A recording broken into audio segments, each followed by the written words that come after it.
Hey everybody, welcome to Drive Thru Review 644. Today we're going to take a look at New Frontiers, the Race for the Galaxy board game. This is by the same designer as Race and Roll for the Galaxy, Tom Lehman. And this is what the game says. It's Race for the Galaxy, but it's a board game.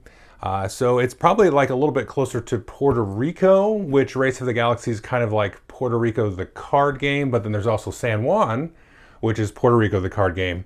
But from what I understand, Tom Lehman worked closely with Andreas Seafarth, who designed Puerto Rico and San Juan, and then through that development effort, then Race for the Galaxy spun out, and then of course we had Roll for the Galaxy a couple years ago, and now we've come full circle back to a board game that has role selection, it's got development tiles, it's got special abilities and combos and everything.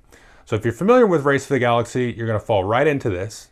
If you're not familiar with Race for the Galaxy, my expectation is that this would be a little bit of a bear to learn, but it's hard for me to really say. I played Race for the Galaxy a ton, and I played Roll for the Galaxy a ton, not as much as Race, but so a lot of the iconography and things like that are going to be very, very familiar to folks that are familiar with those games. But I'll give you kind of a quick overview of the game and how everything works, and then I'll come back and then tell you what I think. Okay, so I've got everything kind of laid out here. There's a couple of main things to notice. There are two boards here with development tiles on them. Now the number of tiles are going to be kind of based on the number of players. You can see we've got some larger developments here. These cost $9. You can see that there to build. These are actually double-sided. And so to play your first game, the rules say to play with everything with a little white square face up. But after you do that, then you can kind of mix and match and sort of randomly flip these to different sides just to kind of change up the configuration and the setting there. These developments here, this two columns there, these are always the same in every game, except for the number of them in the game. So you've got replicant robots there. You can see this is a 4-cost development. It's going to give you 2 points at the end of the game. Has a little bit of iconography there for its special power, but the nice thing about this game that it does, which is similar to Roll for the Galaxy, which Race for the Galaxy didn't do, is it tells you right there what that iconography means. So once you learn the game, you can sort of glance at the iconography and then without having to actually read this, but as you're learning the game, you can say, oh, when I settle, it's actually $2 less to settle a planet. So again, these stacks here are going to vary on the count based on the number of players. These are always in the just one. And then these on here are also double-sided, so we've got dropships there. And then on this side, Galactic Salon, and then dropship. So these will be randomized to start the game. And then you've got an initiative track here with different tokens and player colors. Now in the 2-player game, you're going to use 2 of your player color because you're going to get kind of like 2 turns over the course of the round. And a turn is consisting of choosing one of these sort of roles here. So if you're familiar with the Race to the Galaxy or like Twilight Imperium and a few other games, the turn consists of one player selecting a role. So we've been talking about development. So if I select develop, then everybody's going to build or pay for one development if they can afford it and if they choose to. Now the bonus here is the person that has the initiative and who chose this gets a bonus of -1. So the developments are going to cost 1 less. So for example, if I chose develop, I could be like, well, let me choose it because I only got $4 and I've got the discount here because I chose the role, and then I can pay for 5 minus 1, and that's $4. So we're going to go through and choose these, and then once everybody's had a turn on the initiative track, we're going to reset everything. And then I put this little dollar here on the back. That's what we like to do because there's a special thing with the produce action here. And you can see it says on the bottom, it says, if it was not chosen, then we add $1 to it every round that it wasn't chosen. And then whoever chooses it was going to collect all that money that's on there. So I like to put a little dollar here at the back of the initiative track to sort of remind myself that if this is not chosen, put $1 there. So you're going to go through the course of this, keep playing until a couple of different endgame triggers. Let's talk quickly about that. One is if you fill up with more than 10 developments. So you can see these little slots here on your player board for developments. And you can see some of these are in blue and then these 2 are red. So once you kind of tick over the 10 mark, then that's going to trigger the end of the game. You're going to play through the round, choose more roles, and then that will end the game. And you're going to, of course, score points on your developments and so on. The other way to end the game is as you go along, you're going to settle these worlds, and then once you get up to here, as you put these around, you're going to, once you get to this spot here, you can see there's a little line that will also trigger the end of the game. So that's going to give you a total of 7 settled worlds. So once somebody does that, that'll also be the last round. And again, you're also going to get points for these, and then you're going to get special abilities and stuff, which we'll talk about. And there's 2 final ways the game will end. This is the number of victory point tokens here. These will be 12 victory points per player in the game. I just threw all of them in a pile, but typically you'll set up a little pile of 12 per player. Once that runs out, you'll finish the round out. We'll have some leftovers if anybody else scores points during that round. And then also you're going to have 12 of these little colonists here per player. And once you get to fewer than 5 colonists left on this board, then that will also trigger the end game. So either less than 5 of these, you run out of victory points, you build enough developments or planets, and then that will trigger the end of the game. Now, speaking of planets, everybody starts with this board here, and you get a planet on it. This obviously will give you 3 points right away, and this is the cost of the planet, which doesn't really matter because you've already built it. And then you have the ability here, so when you consume, you can trade in 2 goods for 3 points and so on. It's got a little spot here for a colonist. Everybody will take 1 colonist out of the supply, so you're already depleting it to start the game, and put it in your world. Now these boards are double-sided, like I said, so if we flip that over, then you can maybe start with this planet. And the rules say to shuffle up these boards, and then people can decide which side they want to choose. Well, let's just put it back on this other side to start with. Now the other thing that players are going to start with here is a little bit of money. So depending on the number of players, each player is going to start with a varying amount of those credits there. Now let's take a look at the different roles that you can choose. So I just arranged these in an order that I like to arrange them in. It doesn't really matter. The first thing you can do here is you can select this, and then you can gain top priority and you get a victory point. And that's the only thing that happens with this is the player that chooses it gets to do that. There's nothing else for anybody else to do. And when you choose one of these roles, what you're going to do is you're going to look at the first person in turn order.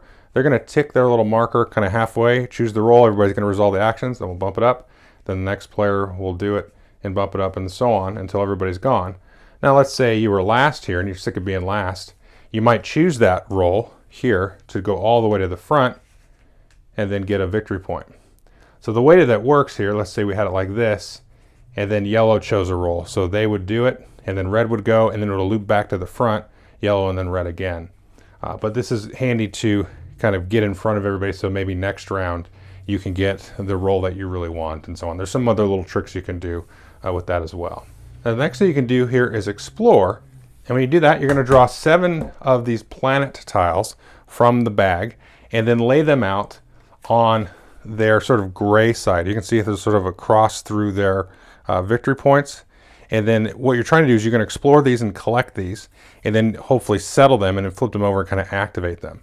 So you're going to put out 7 of these, and then the player that chose it gets to then pick the first one, and then we're going to go over here, and then in turn order, we're going to select an additional one for everybody else, and then back to the person that selected, they get a bonus one. So they get the first one, and then they get the last one to select. So they'll get 2 for choosing it. And when you do that, you're going to put them over here on the right-hand side face down with this negative unactivated side. And then later on when you're developed, you'll flip them up over here and then move this over here, and then you'll put that, and then you'll start to be able to activate them and have them produce goods and so on. But as you explore, you'll probably develop a little bit of a queue of them around here. If you can never have more than 9 planets total here, whether explored or settled or whatever. If you draw more, then you have to start discarding these planets out of your display. So let's explore, just very simply get new planets. The next one you can do is develop, and I already showed you that earlier. You can build one of those developments, or if you're the one that chose it, you get a bonus here of -1. So then you're going to have to pay the cost there of the development in credits, and then you go ahead and put it onto your board. Now the next thing here is settle. So the bonus for the player choosing it is they're going to get a free colonist, and then everybody else, including them, will get a choice at this point to either get 2 more colonists, or they can actually settle one of the worlds that they previously explored.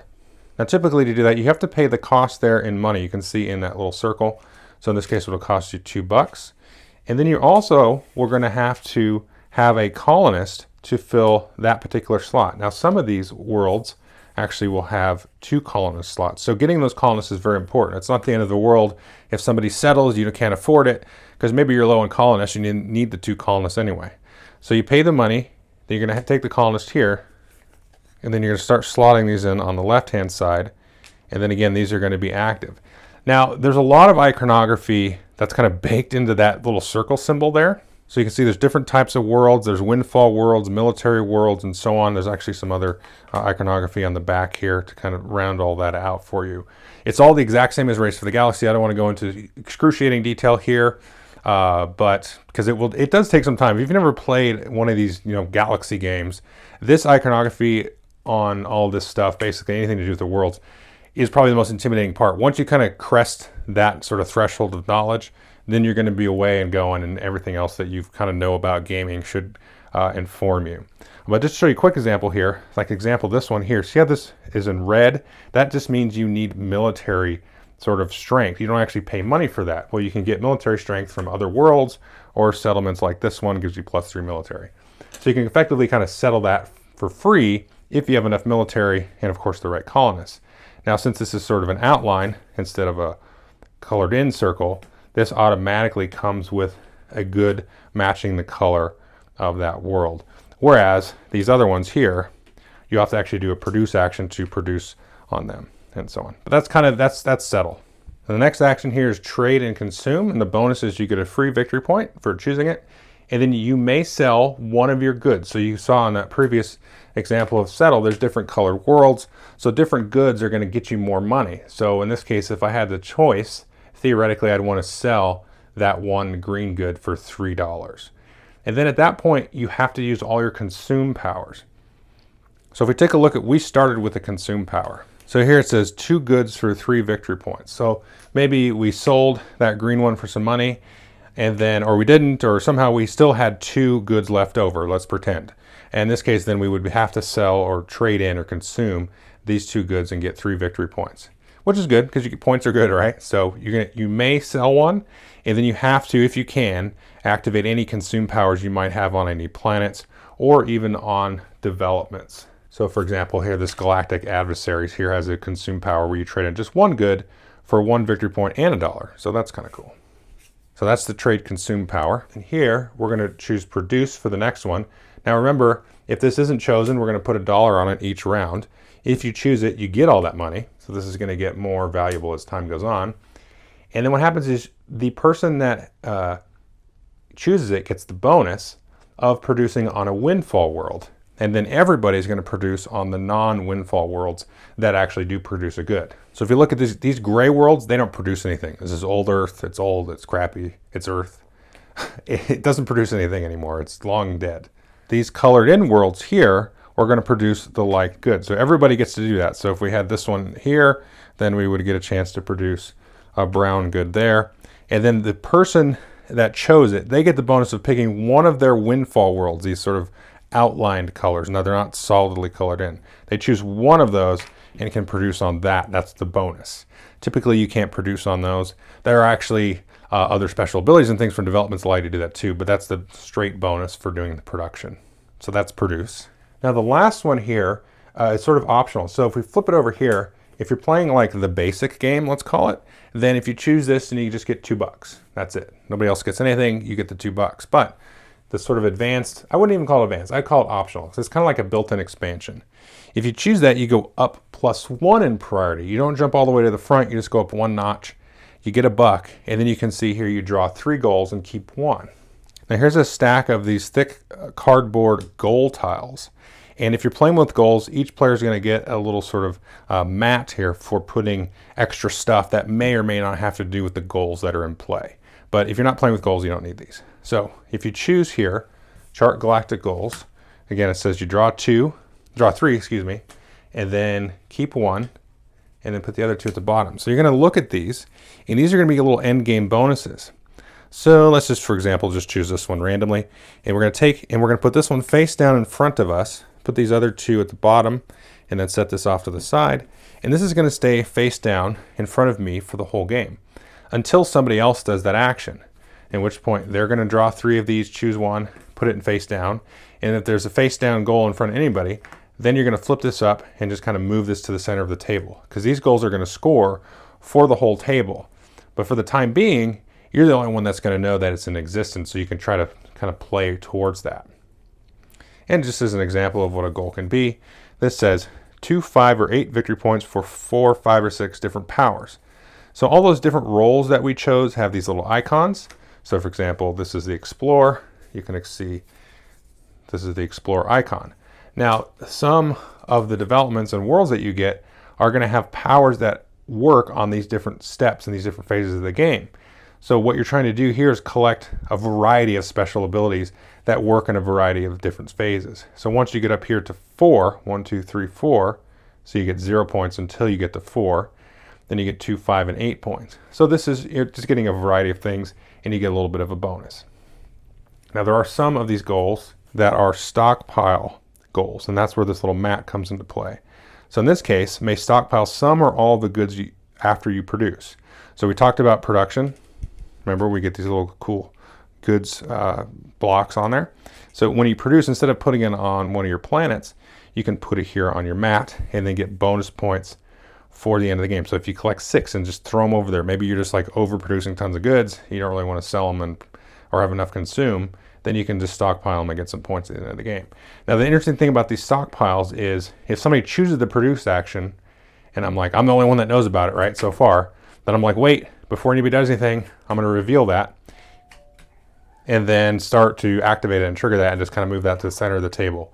So you can, anything that says a stockpile, you can reveal it when somebody does the action that goes with that. So that's how the goals work. So that's pretty much the game. The trick of the game is getting all these kind of combos and special abilities and powers and stuff to work together and kind of figure out kind of the timing of all of this role selection stuff and when it's good to maybe wait for somebody else to choose something that you kind of want them to choose, but you don't really want to choose it yourself because you want to do something immediately after that, and having the ability to do that, playing around with initiative order and stuff. But it's really about getting a kind of a cool synergy, cool combo. The one basic thing, remember I talked about how you can have military power. Well, you might go for like a military strategy, let's say, and then get a bunch of that, so you're not really spending any money to colonize. And the other one you might do is maybe a produce and consume thing where you get a few plants out there and you start kind of burning through production to get these victory points and just get a bunch of points that way and then try to end the game maybe early. And you have a bunch of points, maybe just a couple of planets, but you've really stocked up on these points here. There's a ton of ways to go about it and a hybrid of different strategies as well. Okay, so that is New Frontiers, the Race for the Galaxy board game. So let's go through kind of my 3 pillars of reviews. First is player count, and I've played as 2, 3, and 4. I have not played at 5. I will say I think my favorite player count is 2, but I don't know. Certainly with the Race for the Galaxy card game, my favorite, no question, was 2-player. I really loved it at 2-player. I actually did not really care for it with more than 2. It's all right with more than 2, but I really liked it at 2-player, loved it. This one works well. I like this better with more players than I like Race and Roll with more players. It just seems to work out better. So that's fine. I haven't played with 5, but I do expect actually that 5 would work beautiful on this. I mean, I know that's a little bit of a leap not having tried it, but just seeing at the other player counts how quickly the turns can go. You choose a roll, boom, everybody does the same thing. Most of the rolls can take place simultaneously unless you're like choosing developments or planets from the pool. That will kind of slow down, but that doesn't really take much time because as soon as somebody picks one, you usually got an idea of what you want, especially after you play the game a few times. So that even those things that aren't simultaneous don't really bog the game down at all. So I highly expect to play it with 5, which is nice because 5-player is just a weird player count. Like things kind of break down at the 5-player count. You usually want like 2, 3, or 4, and you want to kind of mend for that. Anyway, it's a whole discussion, but 5 is like the weirdest player count. In terms of play time, the box says 45 to 75 minutes. Certainly you can get it under 45 playing a 2-player game after both players have probably played it a couple of times. I would say at the 5-player, 4 or 5-player, you're going to push into, a little over an hour like it says. I mean, not much longer than that. So that play time, probably 30 minutes to an hour, a little bit over an hour maybe with the higher player count. Or new players kind of, you're sort of processing all these developments and things and new planets and stuff like that. Again, everybody that I played it with had played Race, had played Roll, so we're all familiar with a lot of the concepts. So brand new, if you've never got into Race or anything like that, I think it's more approachable because it's got all of the text and stuff on the developments and the planets, so you can just read it. There's not really a lot of parsing, the iconography. It's a little bit, but the iconography is nice because once you have parsed it, you can quickly look at stuff and reference like, oh yeah, that's the one that does that, So maybe if everybody was new and it was 5 players, it could go like 2 hours, maybe. I don't know. It's hard to say because that's very hypothetical. More hypothetical than me knowing that 5 players is going to be good. So that's the player count and the time. And then, of course, the last pillar of like, what is the game like? Well, obviously, it's like Race. It's like Puerto Rico. It's like San Juan. It's got that similar stuff. Now, for me, I probably shouldn't admit this out loud on the internet in front of millions of viewers. No, in front of like hundreds and maybe thousands of viewers. I don't like Puerto Rico. Now, I have not played that in it's probably been like 10 years. And I never liked it. But I love San Juan, and I really like Race for the Galaxy. I like Roll for the Galaxy. I've liked other role selection games like Eminent Domain and Glory to Rome, stuff like that. I really like that. So if you played any of those names that I just threw out there, this is going to be in that same vein. And I don't know why. I think I should go back. Well, I do know why, but I should go back and play Puerto Rico because, I don't want to say something dumb like I've grown as a gamer or something, but I've just played a lot more games, so maybe I could appreciate it more. But I don't know that I need to now because this game exists. And this actually fixes some of the problems that I had with Puerto Rico. So the neat thing about this is the developments and the planets, frankly, that are going to be kind of random. So the development setup is random. You can flip them over and, do random things. So all of the combos that are in the game are not always going to be in the game, because if you get the combo that's like you want the Imperium purple worlds with the high military, or you wanted like all the gene worlds and with the cool trade consume powers, like you play next time, flip those over, that's not there. You got to come up with a different strategy. But it's not completely random in terms of the developments because they're there. Everybody can look and see, kind of like in Dominion when you set up all the cards. It's a random setup, but everybody can take a minute and look and go, I'll try that combo this game and see how that works. And that's a fun part of gaming, I think, that sometimes I often forget about is like random setup. Everybody thinks for a minute and you go, I'm going to do that. And so you can, it's just a fun thing. It doesn't even matter if you win almost when you play it with that mentality. You're trying to do it as best you can, but it's like, let me choose a path and go down that path and see how it works. And then I can examine that and go, well, I could have did this and that would have better, supplemented the path I chose, or maybe that's not my play style, let's say, and I wanted to do a different path. So the thing with Puerto Rico was that unless you got the expansion, and I vaguely remember playing with that, you had like the same buildings all the time, or the same developments in this case. And it was the same every time. So you're like, well, if I did that, and then, you'd be kind of forced to do different things that you didn't really want to do because you had tendencies other ways. And I didn't like how the shipping and stuff worked in that either. And I had some other issues with it. But, so this is a very similar thing. Like you're getting the new colonists coming in, and you're kind of using those to sort of settle your production buildings, which in this case are your planets. And the planets are random, so it's kind of like getting the random goods coming out in Puerto Rico. But the goods like do cool things instead of just produce like tobacco or whatever. They produce these different colored goods, which then can combo with the different developments that you do. So it's very like Puerto Rico 2.0 to me, because you got that whole flow and process and the whole like choosing the roles and then kind of playing with the initiative and stuff. Well, the other thing is the initiative isn't like around the table either. It's this random initiative order that you can play around with, which is really, this is why I might like 2-player better, because that initiative playground, if you will, is really interesting in a 2-player game because you can get it in such a way that it's like red goes, and then yellow goes, and then yellow goes, then red goes. Or it's red, red, yellow, yellow, and you're like behind the 8-ball. And then that's where it's really nice, I think, to throw the goals in is in that 2-player game.